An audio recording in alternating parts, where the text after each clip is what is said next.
I call the Right Honourable Winston Speaker, Peters. what is private enterprise when the object is to raid the public enterprise? What is private enterprise about that? The second thing is he knows full well that back in 1998, a party called New Zealand First walked out of a cabinet, the second most powerful job in the country as Deputy Prime Minister and Treasury, because he would not sell the Wellington Airport. We learnt from our experience. How devious and specious is the National Party when it gives its word on issues like that. So let's have no more humbug like that. The day you, sir, do the same thing, we'll know whether you've got some grit and courage to stand up for principles. But that's our bona fides. What's yours? But let's have an obituary, first of all. Let's begin with an obituary for the MP for Ohario. For 28 years, Peter Dunn has sat in this House, periodically switching sides so as to avoid the winds of change when they occasionally gust through here. His proudest achievements include being the only man in history to lead 3 political parties to oblivion. But he is also the only politician in the whole wide world to have planked on television. You remember that? That's his fame. 28 years in Parliament, and he planked on TV. That's his record. What a plonker. What a plonker, Mr. Speaker. Such was his desperation for relevance at the last election. Indeed. A point of order. The Honourable Trevor Mallow. Mr. Speaker, earlier in the debate, I was forced to withdraw for using an expression which has been widely used, Mr. Speaker, and much as I'm reluctant to defend Peter Dunn, I think calling someone a plonker for planking is probably not quite within standing orders. Well, I think the spirit of the debate was light-hearted. At least that's the way I did interpret it. But we really don't want any offence, and that's why we have rules that members are all members are honourable members, and appropriate nomenclatures and names should be used at all times. Right Honourable Winston Peters. Saved by Mr. Key in a desperate exercise in deceit.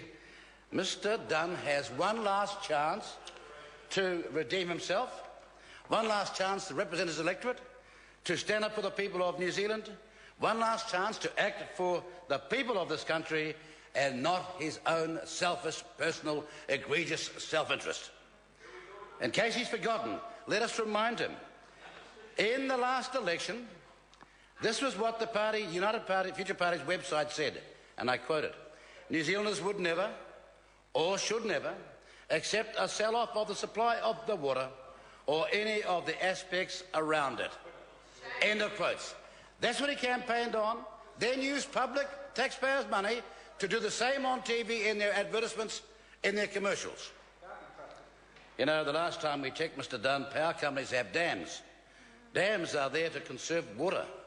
Genesis, Meridian, Muddy River and Solid Energy, they all have an interest in the country's water supply, and that's a fact.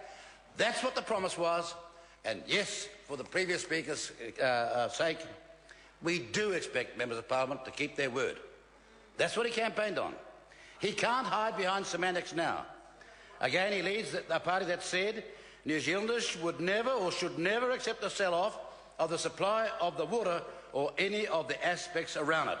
That unequivocal statement was repeated in United Future's taxpayer-paid television advertisements. So we challenge the member to dig deep and find the courage of his convictions and do what is right by the people of Ohario and New Zealand. It's his last chance to be more than just a footnote, so that he is not disregarded as a footnote of 28 years doing nothing and remembered for planking. Or does he want to be remembered as the man who, at the 11th hour, came to his senses, regained his integrity and stopped the sale of critical taxpayer-owned assets? And why should we keep them? Well, the great English philosopher and statesman Edmund Burke, of course, it used to be a paragon of virtue to the Conservatives of this country one time, when we had real Conservatives and not sell-out merchants. Edmund Burke said, people will not look forward to posterity who never look backward to their ancestors. In short, people who don't appreciate what happened in the past leave a poor legacy for the posterity of this country, and that's what National's mission is now. They should take heed. These words are as relevant today in the 21st century as during the time in Georgian England. As the Speaker, the dams and power stations which supply this country with electricity were built by men of vision and stamina.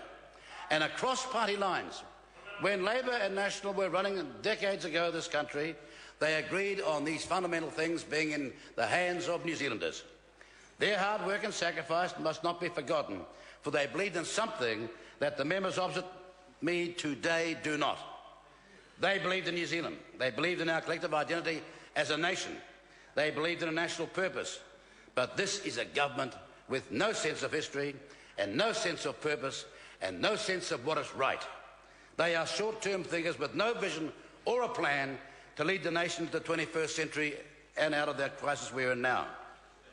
You know, we were told National would lead us to the brighter future. Yeah, National is going to lead us to a brighter future. I'm aspirational, says Mr. Spray, and walk away. I believe in the glass being half full. Oh, of course he's aspirational, because basically, what's he in the job for? So he can be on his CV before he swans off back to Hawaii when they go and get stuff. With his bodyguards. Oh, no, not bodyguards this time. No, you can't take the bodyguards when you're an ex-Prime Minister. You know, back then they believed in the collective identity of a nation, national purpose. These members have no such belief. They said they'd provide sound economic management. They even said they would stop the exodus to Australia. What a con that was. What a con. And all they have to offer is some half-baked, harebrained scheme that might raise a small amount of capital in the interim, but in the long term it'll leave the country worse off. And every independent economist has said that. Everyone that came before the Select Committee said that as well. Almost 1,500 submissions all said that. Oh, and they blocked them. And so panicked, they got it out of the Select Committee and now debated in Parliament, and the parliamentary report back date for that Select Committee was 16th of July, wasn't it? 16th of July, 3 weeks from now. No, they want it out of the way. This sale will lose hundreds of millions of dividends to the country and with respect to retained profits. And that's only a conservative estimate. I dare say we can expect the actual figure to be much higher, and to think after 3.5 years, this is the best they could come up with. The best they could come up after 3.5 years. The worst part is we've been here before, as other speakers have said. Look at Telecom. Sold for $4.25 billion in 1990, delivered dividends to its foreign owners, all right, and its new owners of $15 billion. Nearly $9 billion of that went overseas. Yeah? Sold for 4.25, delivered $15 billion in dividends, and of that, $9 billion has already gone offshore, and they think it's a good idea. They think it's a good idea. It's a huge transfer of wealth, like a giant vacuum cleaner, out of this country every year, and they talk about a brighter future. I suspect they're doing it because of the financial backers of the National Party. It's why Mr. Key spends so much time with the boys from Macquarie Bank. Check out his diary. That's the inside word. That capital, I say, could have been reinvested in other New Zealand productive enterprises. Another example, BNZ, sold for $1.5 billion. Already, now that's 1992, already it has transferred to its Aussie owner $13 billion in wealth. Every year like a giant vacuum cleaner. And no matter what we do now, we are a standout economy in this context. No other similar economy has so much of its ownership in foreign hands. And here we've got a group of people over here that wrap around them the national flag at election time and do their utmost for the next 365 years, triple by 3, to sell the flag down the river. That's their legacy. Treachery and treason, and they can do and say what they like, but those are the facts. And I'll tell you what's going to happen. When the next election's over and the dust is settled, we are telling everybody, and I mean this, because New Zealand First is notorious for being tough negotiators. We will take it back at the price we paid. Laugh now and cry later. I've seen you. Oh, I've seen these members crying over cut glass to get to New Zealand First. Well, here comes part of the price. Get that clear now. We do not intend to vacate our responsibility to the New Zealand people just because some temporarily empowered there have decided that treason and treachery and betrayal will be their political mantra.